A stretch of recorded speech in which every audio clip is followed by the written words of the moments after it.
வணக்கம். நம்மளோட எதிர்காலத்துல ஒரு மிகப்பெரிய மாற்றம் வரப்போகுதுன்னு அகத்திய மாமுனிவர் ஒரு எச்சரிக்கை கொடுத்திருக்காரு. இது சும்மா ஏதோ ஒரு கணிப்பு இல்ல, இது பிரபஞ்சமே நமக்கு அனுப்புற ஒரு முக்கியமான மெசேஜ். அப்போ அந்த தெய்வீக தீர்க்க தரிசனத்துக்குள்ள இருக்கிற ஆழமான ரகசியங்கள் என்ன? வாங்க, அத பத்தி தான் இந்த பதிவுல விளக்கமா பார்க்க போறோம். முதல்ல பாருங்க, இந்த தீர்க்க தரிசனத்தோட ஆரம்பமே எவ்ளோ பவர்ஃபுல்லா இருக்குன்னு ஆதிமூலனை மனதில் எண்ணிச் செப்புகின்றேன் அகத்தியன் அப்படின்னு சொல்றாரு.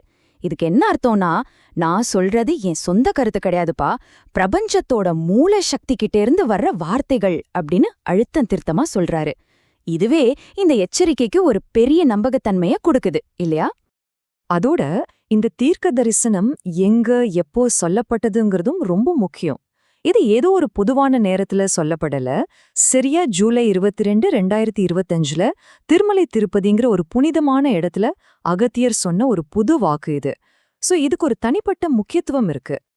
சரி, இந்த பதிவுல நம்ம என்னென்ன விஷயங்களை பார்க்க போறோம்னா, முதல்ல அந்த பிரபஞ்ச எச்சரிக்கை பத்தி, அப்புறம் சந்திரனோட சக்தி ஏன் மங்குது, அதனால எப்படி ஒரு மனக்கொந்தளிப்பு ஏற்படுது, அதுக்கு என்ன தெய்வீக பரிகாரங்கள் இருக்கு, கடைசியா தர்மத்தை பத்தின ஒரு முக்கியமான செய்தி.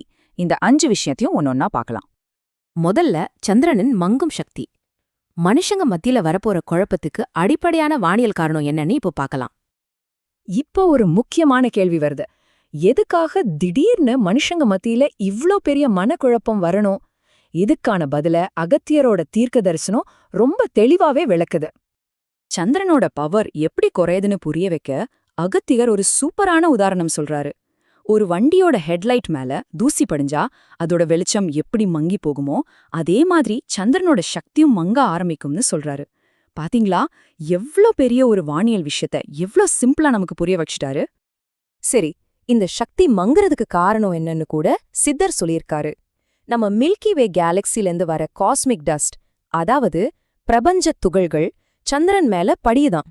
அதனாலதான் அதோட ஒளியும் சக்தியும் பூமிக்கு வர்றது குறையுது. இது ஒரு தற்காலிகமான விஷயமா இருந்தாலும் இதோட தாக்கம் ரொம்ப சக்தி வாய்ந்ததா இருக்கும். அடுத்ததா மனக்கொந்தளிப்பின் சகாப்தம். சரி, வானத்துல நடக்கிற இந்த மாற்றம் மனுஷங்களை நேரடியா எப்படி பாதிக்க போகுதுன்னு பார்க்கலாம். சந்திரன் வீக்காகிறதால வர்ற விளைவுகள் நம்ம தனிப்பட்ட வாழ்க்கையும் சரி, சமூக உறவுகளையும் சரி ரொம்ப மோசமா பாதிக்குமா. மனசுல குழப்பம், தைரியம் இல்லாம போறதுன்னு ஆரம்பிச்சு குடும்பத்துக்குள்ள சண்டை, வாக்குவாதம் வந்து ஒரு கட்டத்துல அன்பா இருந்தவங்களே எதிரி மாதிரி மாறுற அளவுக்கு நிலைமை மோசமாகும்னு சித்தர் எச்சரிக்கிறாரு. ஆனா பிரச்சனை இதோட முடியல, இன்னும் சிக்கலாகுது. ஏன்னா ஒரு பக்கம் மனச குறிக்கிற சந்திரன் பலவீனமாகிற அதே நேரத்துல ஆசைகளை குறிக்கிற சுக்கிரனோட சக்தி அதிகமாகுது. யோசிச்சு பாருங்க, மனசு குழப்பமா இருக்கிறப்போ பணம், ஆடம்பரம் மேல ஆசை அதிகமானா என்ன ஆகும்? மக்கள் தப்பான முடிவுகளை எடுத்து பெரிய பண நஷ்டத்தை சந்திப்பாங்க. இன்னும் இருக்கு, இதுல மூணாவதா புதனும் சம்பந்தப்படுறாரு.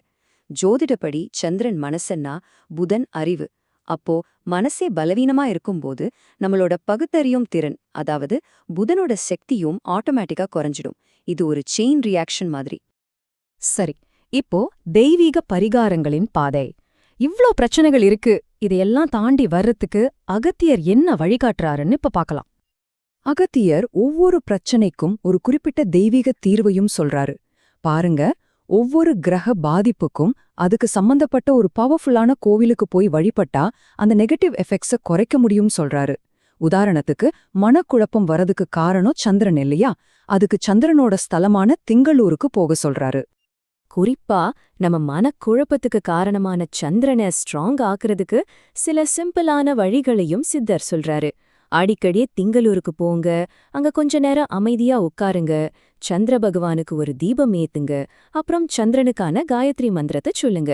இதெல்லாம் செஞ்சா மனசுல ஒரு தெளிவு பிறக்கும்னு சொல்றாரு. திங்களூர் மட்டும் இல்லாம இன்னும் சில பவர்ஃபுல்லான ஆன்மீக இடங்களையும் சித்தர் சொல்றாரு. திருப்பதியில அமாவாசை, பௌர்ணமி நாட்கள்ல தியானம் பண்றது, பழனியில அமாவாசை அன்னிக்கு தரிசனம் பண்றது, கும்பகோணத்துல பிரத்யங்காரா தேவிய வழிபடுறது, சங்கரன் கோவில்ல தியானம் பண்றதுன்னு இந்த பரிகாரங்கள் எல்லாம் நமக்கு ஒரு பாதுகாப்பு கவசம் மாதிரி செயல்படும். அடுத்து தர்மத்தின் மீதான இறுதிச் செய்தி. நம்ம பார்த்த எல்லா பரிகாரங்களையும் விட ஒரு முக்கியமான ஒரு உன்னதமான ஆன்மீக கவசத்தை பத்தி அகத்தியர் இப்ப பேசப் போறாரு. இந்த வார்த்தைகளை கொஞ்சம் கவனிங்க. யாரொருவன் சரியாக தர்மத்தை கடைபிடித்து செல்கின்றானோ அவனுக்கு மட்டுமே குரு பகவான் ஆசீர்வாதங்கள் கொடுத்து அனைத்தும் கொடுப்பான். எவ்வளவு ஆழமான விஷயம் பாருங்க. தர்ம வழியில நடக்கிறவங்களுக்கு மட்டும்தான் குருவோட முழு ஆசீர்வாதமும் கிடைக்கும்னு சொல்றாரு. இது வெறும் ஜோதிட விதி இல்ல, இது ஒரு காஸ்மிக் லா, ஒரு பிரபஞ்ச விதி. அப்படின்னா என்ன அர்த்தம்? ஒருத்தரோட ஜாதகத்துல குரு பெயர்ச்சி எவ்வளவு சூப்பரா இருந்தாலும் சரி, அவர் தர்மப்படி நடக்கலைன்னா அந்த நல்ல கிரக மாற்றத்தால ஒரு பிரயோஜனமும் இல்ல. நம்ம செய்யற செயல்கள் தான் கிரகங்களோட அருளை நமக்கு வாங்கித் தரும். ரொம்ப சிம்பிள்.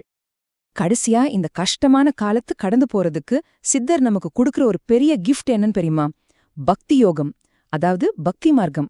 மத்த யோகங்கள்லாம் அதுவா வரும். ஆனா முதல்ல நமக்கு தேவைப்படுறது இறைவன் மேல ஒரு முழுமையான பக்தி. இதுதான் எல்லா குழப்பத்துக்கும் ஒரே தீர்வுன்னு சொல்றாரு. அப்போ இந்த முழு விளக்கத்தோட இறுதியில நம்ம மனசுல நிக்க வேண்டிய கேள்வி இதுதான். குழப்பம் நிறைஞ்ச ஒரு காலத்துல நமக்கு முன்னாடி பல பாதைகள் இருக்கலாம். ஆனா எது நமக்கு மிக உறுதியான வழிகாட்டுதல கொடுக்கும்? அகத்தியரோட வாக்குப்படி அது தர்மமும் பக்தியும் தான். இதுதான் இந்த பிரபஞ்ச எச்சரிக்கையோட மையமான செய்தி.